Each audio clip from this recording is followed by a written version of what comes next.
আজ অবধি মনের মধ্যে তুমি রায়ের বিরুদ্ধে যেই রাগটা পুষে রেখেছো, সেটা যে ভুল সেটা কোনোদিন বুঝেছো? বোঝনি। শ্বশুরমশাই চলে যাওয়ার পর এই সংসারের কথা ভেবে, ছোট ছোট বোনেদের কথা ভেবে রাই সূর্যর হাতে তোমাকে তুলে দিয়েছিল। একটা মানুষ কতটা নিঃস্বার্থ হলে এটা করতে পারে তুমি কোনোদিন ভেবে দেখেছো নীলু? তার চোখে যেই মানুষটা সব থেকে ভালো, সব থেকে ভরসা, সব থেকে যোগ্য, শুধু সংসার টালমাটাল হয়ে যাবে জেনে তোমাকে তার হাতে তুলে দিয়েছিল। কতটা নিঃস্বার্থ হলে একটা মানুষ এটা করতে পারে সেটা তুমি কখনো বুঝলেই না। তুমি পারতে এটা করতে? ও যেইভাবে সংসারটাকে সামলেছে তুমি পারতে? সেই যোগ্যতা আছে তোমার? নেই, সেই মনও নেই। বাবা মার তো বরাবরই তোমাকে নিয়ে দুশ্চিন্তা ছিল। রাইও জানতো তুমি একটা অপদার্থ, তুমি কিচ্ছু করতে পারবে না, তাই তোমার একটা গতি করে দিয়েছিল। তুমি সেই ঠাইও রাখতে পারলে না। যাকে, আর এইসব কথা বলে কোনো লাভ নেই। খাবার টেবিলে খাবার দেয়া আছে, যাও গিয়ে খেয়ে নাও। বৌমনি, এইভাবে কেন বলছো? তুমি তো এতটা রুড মানুষ নাও, কেন এভাবে বলছো? কতদিন বাদে বলো তো এই বাড়িতে বসে এই বাড়ির খাবার খাচ্ছি আমি।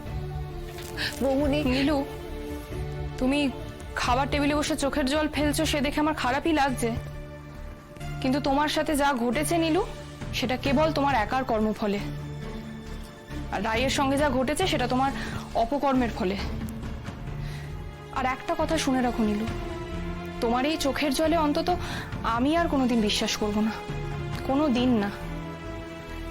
যাকগে, এই এক কথা বারবার বলতে আমারও আর ভালো লাগে না। আজকে তুমি তোমার দিদির জন্য কষ্ট দেখাবে, কালকে হয়তো জানতে পারলে রাই বেঁচে আছে, তখন তার ক্ষতি করতে ছুটবে।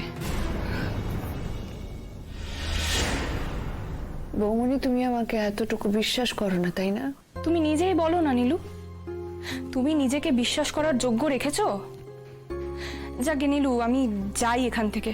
যতক্ষণ এখানে তোমার সামনে থাকবো এমন এমন কথা ভেতর থেকে বেরোবে যেটা হয়তো এই মুহূর্তে তোমার শুনতে ভালো লাগবে না। আমি যাই, তুমি খেয়ে নাও। আমি কি করে খাবো বৌমনি? আমি পারবো না, আমি পারবো না। দিদিভাইটা কোথায় আছে, কেমন আছে, কি খাচ্ছে কে জানে।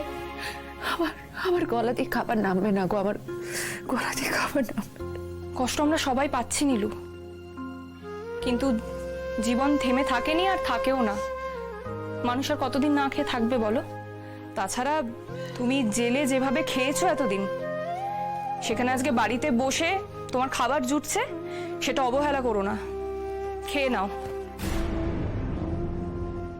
আমি বলছি, শোনো, আর কিছুই না, আমরা শুধু এটুকুই চাই যে আমাদের অনামিকা মানে রায়পূর্ণা তার নিজের বাড়িতে তার কাছের লোকজনদের কাছে ফিরে যাক। আর এই পুরো ব্যাপারটা যাতে ওর জন্য স্ট্রেসফুল না হয়, তাই আর কি ব্যাপারটা একটু ম্যানেজ করে ঘুরিয়ে করবার চেষ্টা করছি। আরও একটা কথা কাল থেকে আমার মাথায় ঘুরছে, এই যে অনির্বাণদাকে নিয়ে তোমাদের ওই এক্স পুলিশ অফিসারের বা তোমাদের মনেও এত সন্দেহ রয়েছে, আমার কিন্তু ভদ্রলোককে দেখে এতটাও খারাপ বলে মনে হয়নি। আর গতকাল যখন আমরা রায়পূর্ণার বাড়িতে গেলাম, সেখানেও তো ওর বাড়ির লোকেরা তো অনির্বাণদাকে কোনো সন্দেহের তালিকাতেই রাখছে না। তাই আমার মনে হয় এই পুরো ব্যাপারটা আমাদের পক্ষ থেকে একটি হ্যাপি এন্ডিং করার চেষ্টা করা উচিত। কি কি বলছো কি তুমি? আরে এসব কথা তো আমাকে তুমি বলোনি আগে। বলিনি, এখন তো বলছি।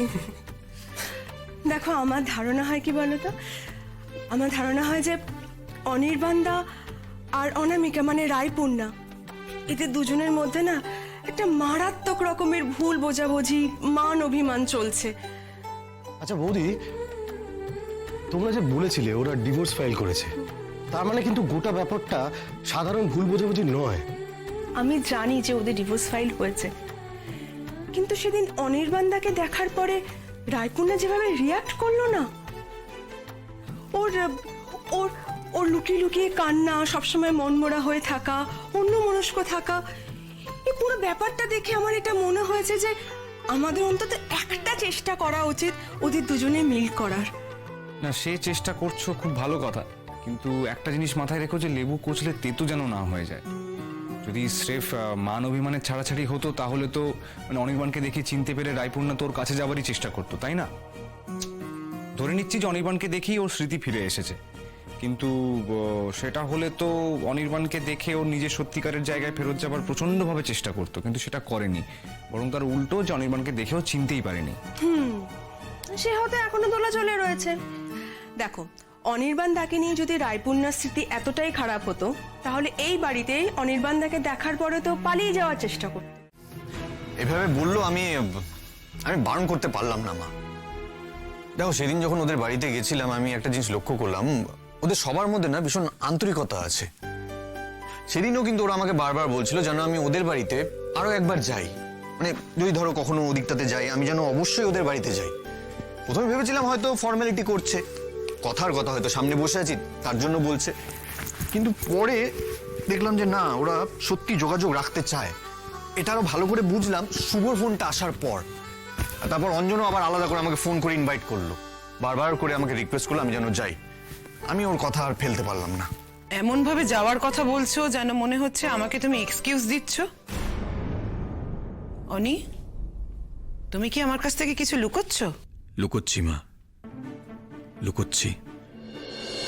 আমি যে কেন ওই বাড়িতে আবার যাচ্ছি, কেন ভেতর থেকে এতটা তাগিদ অনুভব করছি ওখানে যাওয়ার জন্য, সেটা তোমাকে এই মুহূর্তে বলে বোঝাতে পারবো না। তোমার এটা শুনে অ্যাবসার্ড লাগবে। আসলে আমার নিজেরই ব্যাপারটা অদ্ভুত লাগছে। আমি যেন মরীচিকার পেছনে ছুটছি, অসম্ভবের পেছনে ধাওয়া করছি, কিন্তু আমি যে নিরুপায় মা, নিরুপায়।